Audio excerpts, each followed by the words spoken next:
menunggu berzikir. Apa zikir yang paling afdal? Afdalul zikri fa'lam annahu la ilaha illallah.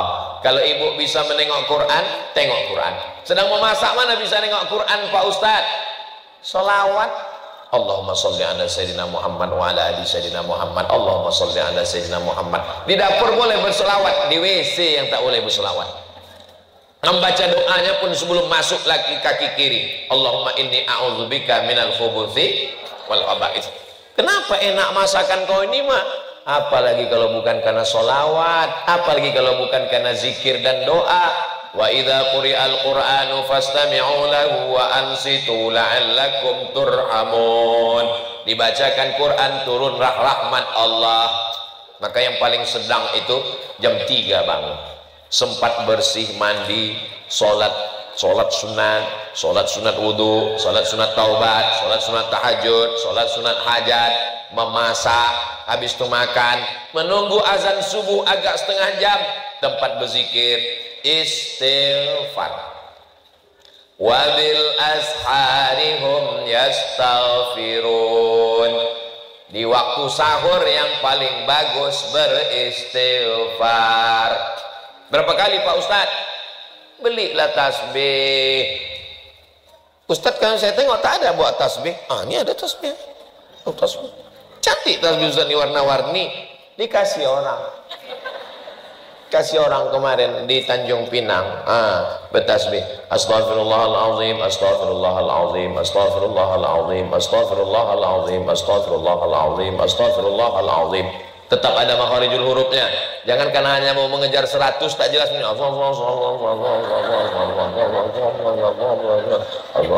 Macam dapat gorengan panas, tahu mendoan panas. Astaghfirullah 100. Habis astaghfirullah selawat. Allahumma salli ala sayyidina Muhammad wa ala ali sayyidina Muhammad. Allahumma salli ala sayyidina Muhammad wa ala ali sayyidina Muhammad. Allahumma salli ala sayyidina Muhammad wa ala ali sayyidina Muhammad. Habis itu afdalu dzikri fa'lam annahu la ilaha illallah, la ilaha illallah, la ilaha illallah, la ilaha illallah, la ilaha illallah. Tidak terlalu pelan. Astaghfirullah. Seminggu baru selesai. Subhanallah walhamdulillah wa la ilaha illallah. Subhanallah walhamdulillah. Berbunyi imsak. Tengok-tengok juga jam, jangan asik berzikir. Dari mana datangnya imsak 10 menit ini? Itu hadisnya sahih dari Anas bin Malik yang serumah sama Nabi. Anas bin Malik, ya, Nabi itu menahan makan berapa lama sebelum azan? Dia agak-agak khamsina ayatan, 50 ayat. Setelah dihitung 50 ayat, baru paham. Rupanya 50 ayat ini kalau dibaca tak terlalu cepat, tak terlalu pelan, 10 menit. Itulah dasar imsak. Imsak tak ada di Maroko. 2 kali saya Ramadan di Maroko tak ada imsak. Kami makan aja terus, makan. Allahu Akbar, Allahu Akbar.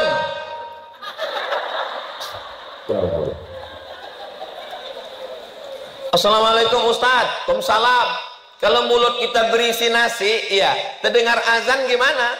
Kata Ustaz tuh, selesaikan secepatnya. Batal puasa.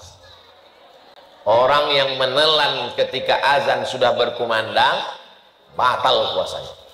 Tapi pastikan itu azan Dumai, azan Batam, azan Pekanbaru, azan kota kita, bukan azan Jakarta, azan handphone. Memang asli azan. Tapi ada ustadz yang mengatakan kalau mulut berisi air, berisi makanan, semua kemandang azan, telan aja. Itu ceritanya panjang. Ceritanya begini. Zaman dulu, orang itu azan sebelum masuk waktu. Masuk waktunya pas pada kalimat hayya 'alas shalah. Allahu Akbar, Allahu Akbar. Belum masuk waktu. Dia agak-agak masuknya waktu pas hayya 'alas shalah. hayya 'alas shalah, baru masuk waktu. Itulah maka ada ulama yang mengatakan kalau kau dengar Allahu Akbar telanlah karena belum masuk. Tapi sekarang di Batam, di Jakarta, di Pekanbaru, di Kuala Lumpur, di Johor, semua muazin mengumandangkan itu setelah masuk. Jangan telan. Kalau ditelan batal puasa. Kalau tetelan Pak Ustaz, ini menanya apa menawar? Maka paling bagus imsak. Imsak itu adab bagus. Kenapa? Kalau sudah terdengar suara sirine, gosok gigi, berhenti makan, berzikir istighfar, tidak akan ada was-was. Setan berbisik, puasa kau batal, puasa kau batal, puasa kau batal. Aku tak ada makan.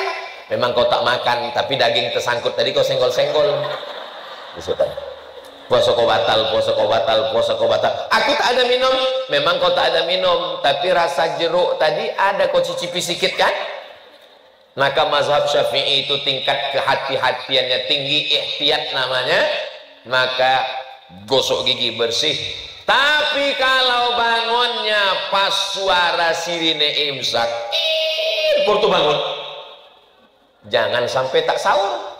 Pergi ke dapur, ambil makan daging semuanya, ayam, gonggong jangan lupa, masukkan sambal belacan, blender lah, ambil pipet 3. Nawaitu soma qadin alim. Karena sirine itu bukan lampu merah, itu lampu kuning. Tapi tetap 5 menit, 7 menit, 3 menit sebelum azan bersih semua, supaya jangan ada syak. Karena setan masuknya dari pintu syak, ragu, adab. Setelah itu kemana lagi? Ke masjid. Tapi kami perempuan Pak Ustaz, perempuan katanya lebih bagus sholat di dalam rumah, lebih masuk di dalam ruangan, lebih bagus di dalam kamar. Itu kalau terjadi fitnah. Adapun di Batam ini, kalau ibu ke masjid, ada tentara Israel menangkap. Entah ada. Kita mayoritas aman, terang benderang, suami ikut. Ada pula pengajian habis subuh, menunggu waktu terbit matahari, sholat sunat isyraq. Maka ibu tetap ke masjid. Adab-adab masjid dijaga. Datanglah ustaz, kakak kelas saya di Mesir. Mat, kata dia, ya bang, patutlah perempuan ini tak boleh ke masjid. Kenapa gitu bang? Aku tadi dari masjid, terus tak ada orang, kosong, belum datang jamaah. Terus dari balik tirai itu hampir aku melompat, terdengarku suara, patutlah perempuan ini dilarang ke masjid. Saya bilang yang salah itu bukan masjidnya, itu kan orangnya tak beradab. Makanya perempuan ke masjid tetap jaga adab-adab syarat dan ketentuan jangan pakai parfum berlebih-lebihan sampai tercium imam, hilang ayatnya. Jangan pakai celana sempit. Ini banyak juga nih kadang anak-anak gadis nih ke masjid memang pakai telekung tapi pakai lijing. Banyak latuk-atuk masuk paret menengok itu. Jangan sampai bicara aib di situ. Asal udah sampai ke masjid, mencari besti. Mana besti? Sudah dekat. Assalamualaikum warahmatullahi wabarakatuh. Assalamualaikum warahmatullahi wabarakatuh. Dia tak tahu CCTV.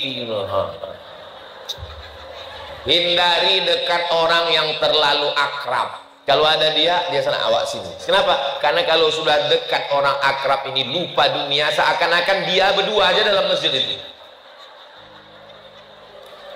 Hindari pakai pakaian yang norak. Kan ada rasa kita berpakaian ini. Dipakailah telekung yang bunga, semua ada bunga situ. Macam karangan ucapan selamat nikah belakang. Bunga bawar, bunga melati, bunga tai ayam, madu semua. Sampai orang yang di belakang mau menengok pun, di mana dia membelinya? Berapalah harganya? Jangan berlebih-lebihan. Kul makanlah, washrab minumlah, walbas berpakaianlah, min ghairi sarafin jangan berlebih-lebihan, wala makhilatin bukan untuk sombong-sombongan. Begitu pakaian dalam Islam. Tapi bukan berarti ibu-ibu yang udah pakai seragam nih lalu ini ustadznya menyindir kami, udah. Saya ustadz yang tak pandai sindir menyindir. Ibu yang punya sudah seragam bagus, yang belum lunas mudah-mudahan segera lunas. Lalu kemudian adab ke masjid dijaga. Macam mana membawa anak Pak Ustadz? Kalau anak ini sudah mumayyiz, sudah bisa menerima perintah dan larangan, bawalah. Ribut dia, diam dia, bawalah. Tapi ketika kalau anak saya belum, anak saya itu kalau diginikan, diginikannya pula saya. Kalau di rumah aja lah. Tapi kalau ada yang menjaga, bawalah pojok, jangan terganggu orang sholat. Ini untuk menjaga kemaslahatan bersama. Tapi jangan semua anak-anak dilarang. Di Masjid Agung An-Nur Pekanbaru, waktu dulu saya tausiah, itu di belakang dibuatkan satu shop anak-anak. Penjaganya pakai jubah warna hijau membawa rotan panjang. Pas saya selesai sholat, saya tengok, dia kujang. Pas saya dekat senyum, mau kau pukul anak? Enggak, nakut-nakutin.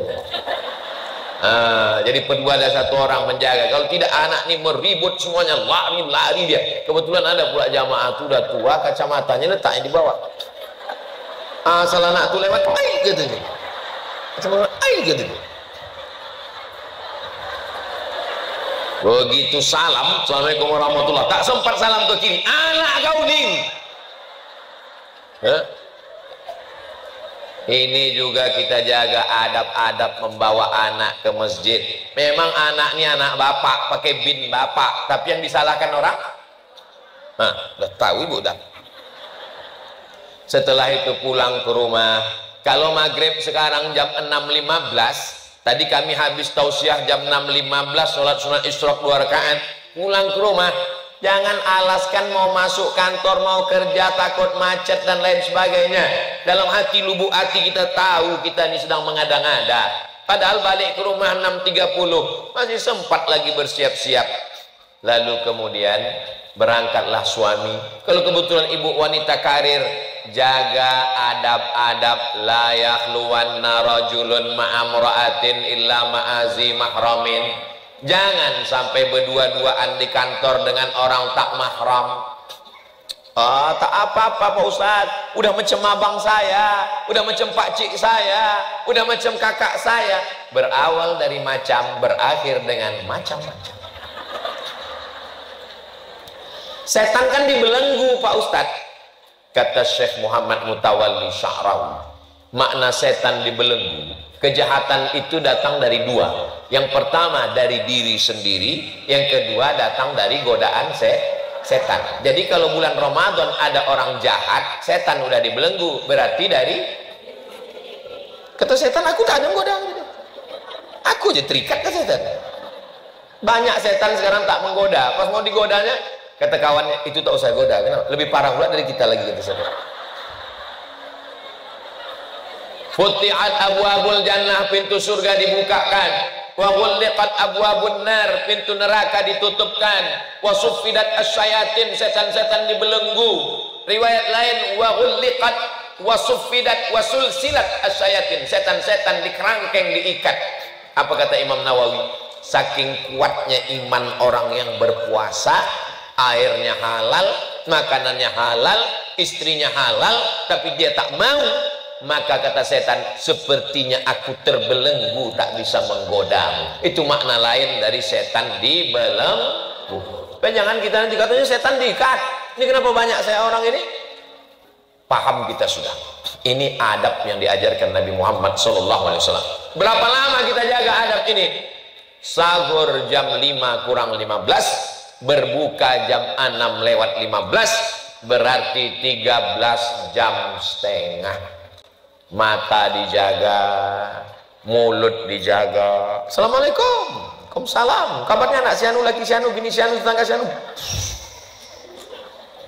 Ingat ceramah Ustaz Somad Pelahir di Batam kemarin, kata dia, jaga ini adab mulut. Terus gimana ini? Nanti habis maghrib kita teruskan. Puasa ini bukan bulan menumpuk amal. Puasa ini bukan bulan menyiksa diri. Puasa ini adalah bulan melatih, membiasakan. Allah bisa karena telinga, dengarkanlah MP3 Al-Quran, speaker Quran, download, tulis qori siapa kesenangan, Ustadz Muzammil Hasballah, Ustadz Darwin Hasibuan, Ustadz Ja'far Hasibuan, Kiai Haji Muammar ZA. Banyak qori-qori yang bisa didengar, sehingga yang masuk ke kepala kita, ke hati kita, ke pikiran kita adalah Al-Quran. Saya Pak Ustadz dengar Quran terus ingin beralih pula lagu religi. Cari lagu-lagu religi, sholawat, salatullah, salamullah. Ini lagu lama Pak Ustadz, yang baru lah. Tak tahu pula saya lagu yang baru. Pokoknya yang religi bagus. Saya ini Pak Ustadz udah mabuk didengar dunia dengan dunia nih. Ingat lagu mati. Mati. Orang kaya mati, orang miskin mati, emak-emak mati. Ustadz lama matinya. Itu pokoknya kalau lagu itu mengingatkan kita pada mati, memotivasi kita beramal soleh, mencegah kita perbuatan maksiat. Tapi kalau dia hanya melalaikan, wa minan nasi may yashri lahwal hadis, ada orang yang membeli apa yang dibelinya sia-sia. Sekarang terwujud membeli lagu yang tidak membawa, malah pintu setan masuk ke dalam hati itu melalui musik. Ibu kalau udah mendengar musik sekali, itu nanti pas mau tidur malam, alam bawah sadar kita akan mengulang memori, terngiang-ngiang dia. Paham yang saya sampaikan ini kan? Ibu-ibu, bapak-bapak yang pernah mengalami ini, dengarkan satu lagu, dengarkan 2 kali, nanti pas malam atau pas sedang masak atau pas sedang nyetir atau pas bawa motor, terngiang dia telinga kita. Kenapa? Karena memorinya berputar di dalam. Kita mau yang berputar itu Al-Quran, sholawat, nasyid. Mulut dijaga, mata dijaga, telinga dijaga, hati dijaga, kaki dijaga, tangan dijaga, aurat jangan sampai terbuka. Ini semua adalah adab.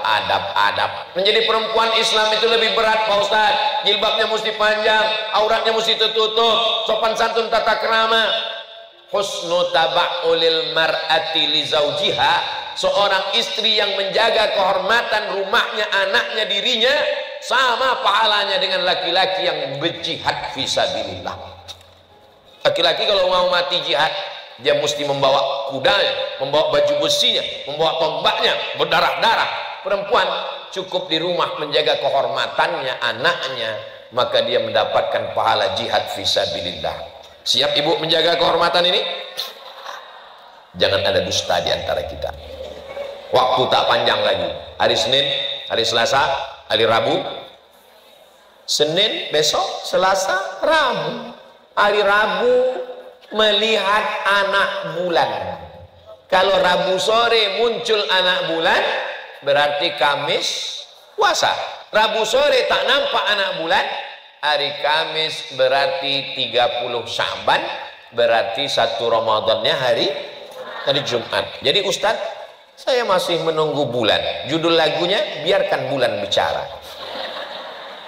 Kalau bulannya bulat, itu namanya Badar. Tala'al badru alaina, Badar.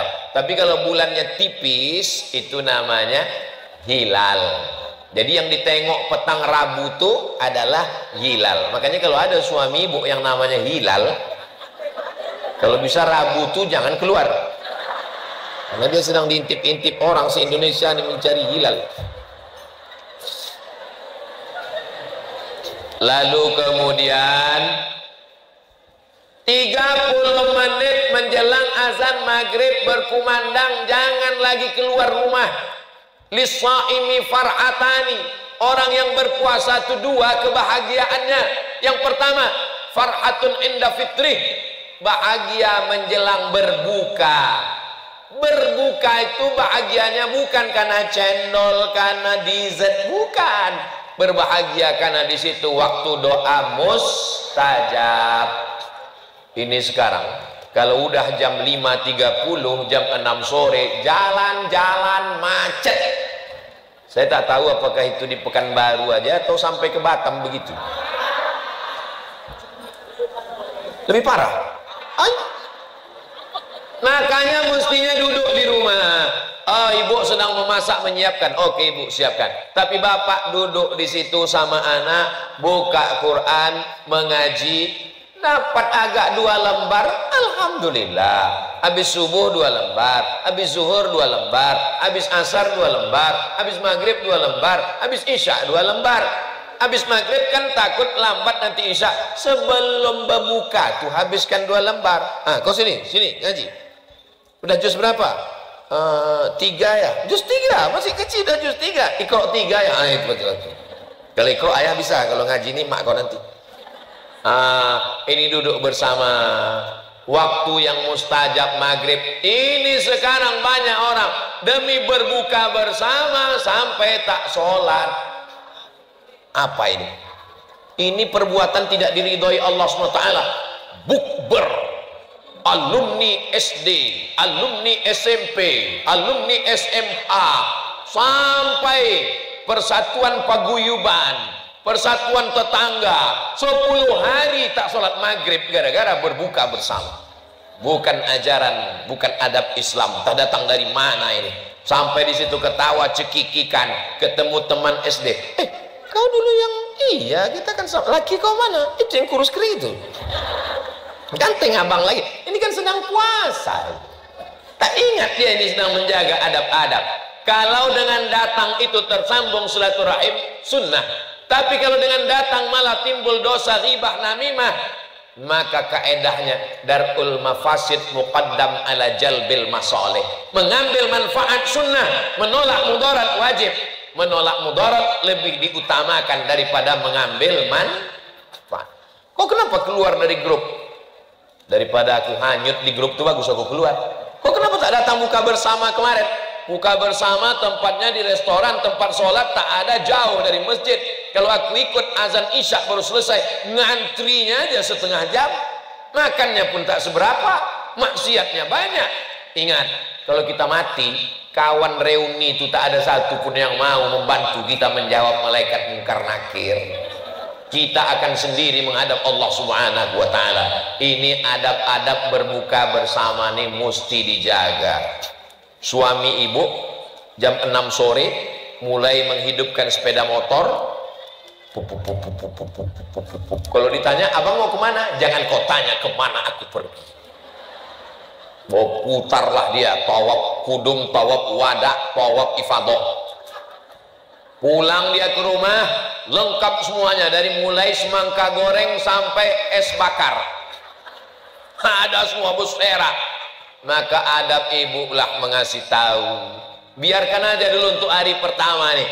Nanti begitu berkumandang azan maghrib, Allahu Akbar, Allahu Akbar. Dia pun mulai dicobanya 1 teguk 2 teguk air. Habis itu masuk kurma 3 butir. Tengoklah bang, betul kau bilang mubazir ya. Besok tak kuat lagi. Besok jam 6 digasnya lagi. Mesti saling ingat mengingatkan. Jangan ibu pula mengajak dia. Ini orang udah keluar semua, kita aja yang di rumah ini. Ibu kan udah ngaji, Bu. Apa beda ibu yang udah mengaji dengan yang belum?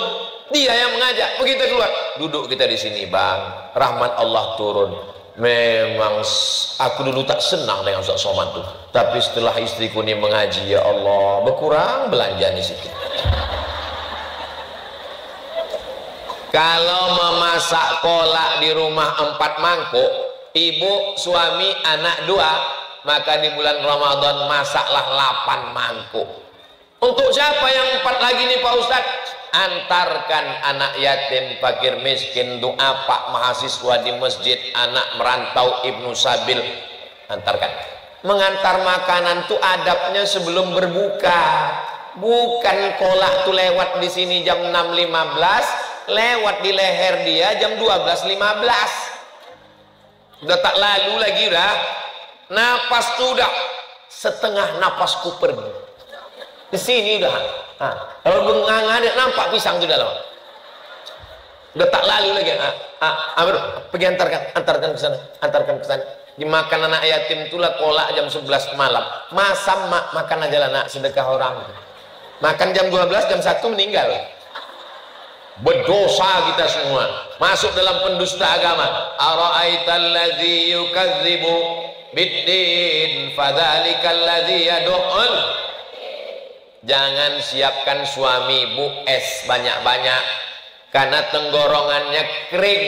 Tenggorokan yang kering macam knalpot sepeda motor, siramkan es, mengelupas dia. Karena panas bercampur dengan dingin ekstrim. Makanya jam-jam 1 siang masukkan kurma dibelah-belah, disiram air panas atau susu, biarkan dia minuman kesukaan Nabi Shallallahu Alaihi Wasallam. Di Maroko, di Mesir begitu, belah-belahkan kurma kering, masukkan ke dalam gelas, siramkan air panas atau susu, nanti bercampur dia selama 6 jam. Tapi jangan campur kismis dengan itu, bisa nanti dia menjadi khamar, na'udzubillah, kalau bisa berhari-hari. Dilarang mencampur kalau niatnya untuk mabuk. Tapi kalau untuk makanan sebagian ulama membolehkan, lalu kemudian diminum, itu sehat karena kita disuruh yang manis-manis. 1, 3, 5. Alhamdulillah Pak Ustadz, udah masuk 3, kenyang rasanya. 3 kurma, 3 kotak Pak Ustadz. Jangan banyak-banyak, karena ketika sudah makan, Allahumma laka sumtu wa bika amantu ala rizkika aftartu bi rahmatika ya arhamar rahimin. Jangan pakai doa Allahumma laka sumtu. Ini hadisnya dhaif. Lalu yang sahih mana? Zahabaz zama'u wa batallatil uruq wa sabatal ajru. Itu pun dhaif juga. Sama-sama dhaif. Apa kata Syekh Ibnu Utsaimin, ulama Saudi Arabia? Allahumma laka sumtu, silakan pakai. Zahabaz zama'u, silakan pakai. Tak usah berkelahi gara-gara itu. Kadang orang berkelahi masalah doa ini, bukan Allahumma laka sumtu, zahabaz zama'u, bukan zahabaz zama'u, laka sumtu, sampai merah. Rupanya bukan karena doa tuh, tapi karena lapar. Jangan banyak makan. Kalau banyak makan, susah menegakkan tulang belakang. Nanti sholat tarawih itu membungkuk aja gini. Asal tegak sikit, keluar kacang hijau. Supaya kita mudah pergi ke masjid sholat tarawih, bawa keluarga semuanya. Ibu pun jaga adab-adab lagi. Sholat tarawih adabnya keluarnya witir. Habis witir baru keluar, dapat pahala qiyamul lail. Nanti ibu payah menjelaskan, menengok ada anak-anak bertanya, ma, ya ibu itu kok keluar? Oh, mungkin ibu itu witirnya mau di rumah. Padahal di rumah pun tak juga witir. Tanya, ibu mau witir tadi? Enggak, nampak aku 2 mangkuk aja tadi. Selesai witir baru pulang ke rumah. Itu sunnah. Bagus qiyamul lailnya begitu. Kalau saya witir, payahlah saya nanti malam witir Pak Ustadz. Kalau mau witir juga nanti malam bisa. Yang udah witir tadi mana bisa witir? Bisa. Witir itu kan 3 di masjid. Nanti malam pas mau tahajud, kalau mau witir lagi, sholat 1 rakaat menggenapkan witir yang 3 tadi. Kalau udah witir 1, pulang ke rumah tidur, bangun malam, sholat 1 rakaat menggenapkan yang witir tadi, maka witirnya jadi berapa?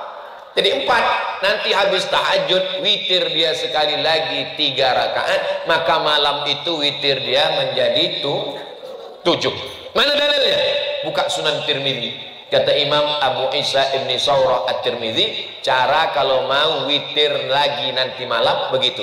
Tapi kalau saya asal udah witir saya di masjid, bangun malam, sholat sunat wudhu, sholat sunat taubat, sholat sunat tahajud, sholat sunat hajat, saya tak witir lagi. Tapi yang ini saya sampaikan, mana tahu ada suami ibu yang imam atau ibu mau buat, maka begitu caranya. Sudah saya urutkan dari mulai awal hari sampai siang, sampai petang, sampai berbuka, sampai malam, sampai tidur lagi. Itulah beberapa adab-adab ibadah sunnah-sunnah. Mudah-mudahan kita bisa melaksanakannya sehingga dapat kita keberkahan Ramadan tahun ini, insya Allah. Tadi jam 9:30, sekarang jam 10:30 lewat 10. Sudah 70 menit saya bicara. Nanti kita lanjutkan dengan tanya jawab. Jangan kemana-mana, kita teruskan setelah yang satu ini. Assalamualaikum warahmatullahi wabarakatuh.